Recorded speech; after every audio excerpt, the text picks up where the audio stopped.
Genesis 49 and 50. And Jacob called unto his sons and said, Gather yourselves together, that I may tell you that which shall befall you in the last days.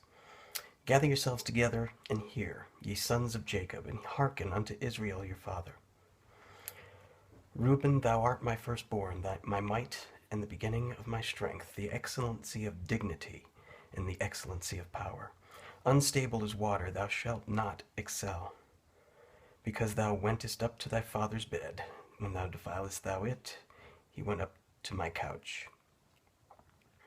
Simeon and Levi are brethren, instruments of cruelty are in their habitations. O my soul, come not thou unto their secret, unto their assembly. Mine honor be not thou united. For in their anger they slew a man, and in their self-will they digged down a wall. Cursed be their anger, for it was fierce, and their wrath, for it was cruel. I will divide them in Jacob and scatter them in Israel. Judah, thou art he whom thy brethren shall praise. Thy hand shall be in the neck of thine enemies. Thy father's children shall bow down before thee. Judah is a lion's whelp. From the prey, my son, thou art gone up. He stooped down, he couched as a lion, and as an old lion. Who shall rouse him up? The scepter shall not depart from Judah, nor a lawgiver from between his feet, until Shiloh come, and unto him shall the gathering of the people be. Binding his foal unto the vine, and his ass's colt unto the choice vine, he washed his garments in wine, and his clothes in the blood of grapes. His eyes shall be red with wine, and his teeth white with milk. Zebulun shall dwell at the haven of the sea, and he shall be for an haven of ships, and his border shall be unto Zidon. Issachar is a strong ass couching down between two burdens. And he saw that rest was good, and the land that it was pleasant, and bowed his shoulder to bear, and became a servant unto tribute. Dan shall judge his people as one of the tribes of Israel. Dan shall be a serpent by the way, an adder in the path, that biteth the horse heels, so that his rider shall fall backward. I have waited for thy salvation, O Lord. Gad, a troop shall overcome him, but he shall overcome at the last.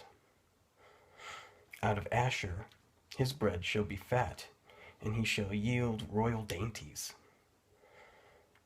Naphtali is a hind let loose, he giveth goodly words.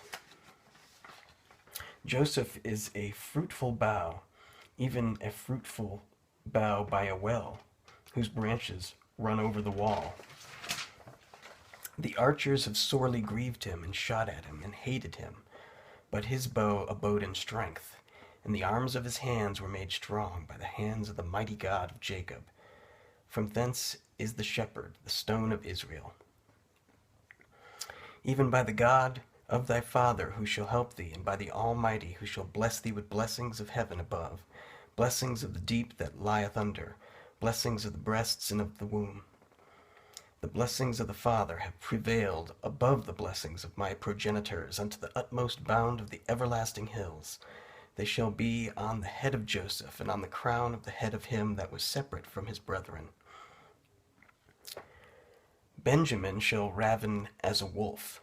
In the morning he shall devour the prey, and at night he shall divide the spoil.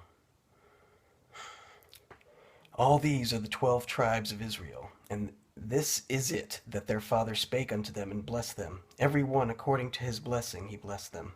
And he charged them and said unto them, I am to be gathered unto my people.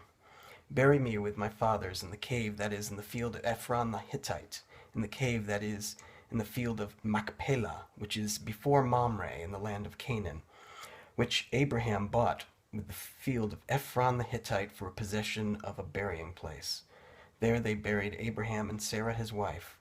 There they buried Isaac and Rebekah his wife, and there I buried Leah. The purchase of the field and of the cave that is therein was from the children of Heth.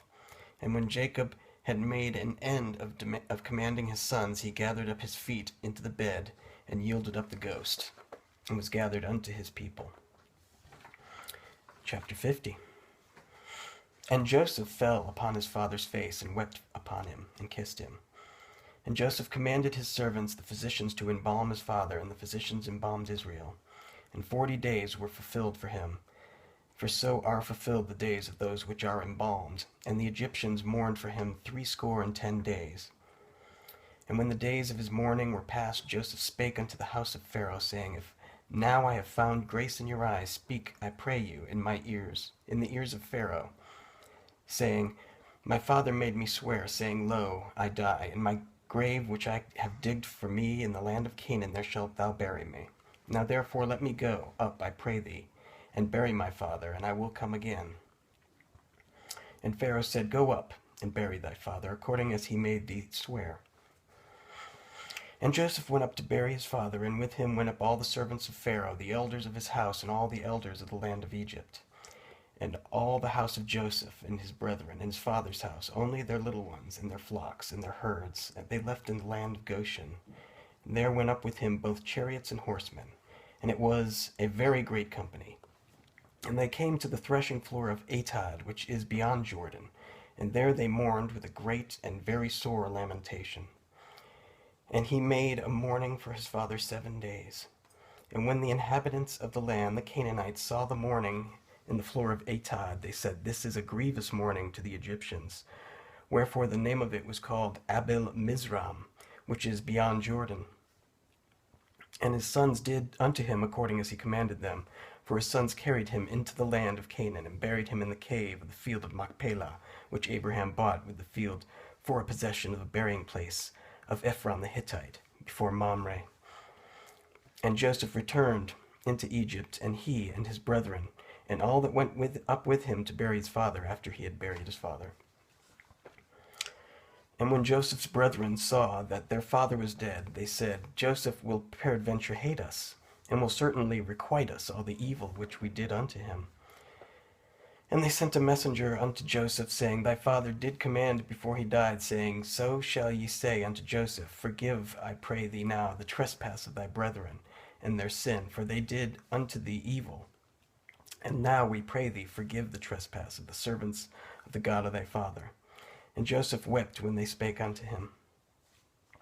And his brethren also went and fell down before his face, and they said, Behold, we be thy servants. And Joseph said unto them, Fear not, for am I in the place of God?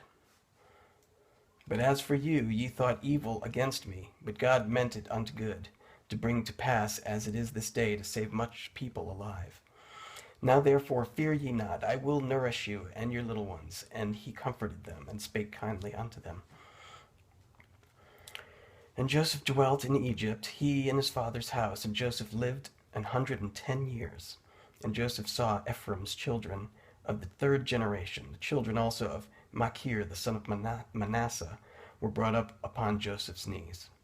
And Joseph said unto his brethren, I die, and God will surely visit you, and bring you out of this land, unto the land which he sware to Abraham, to Isaac, and to Jacob.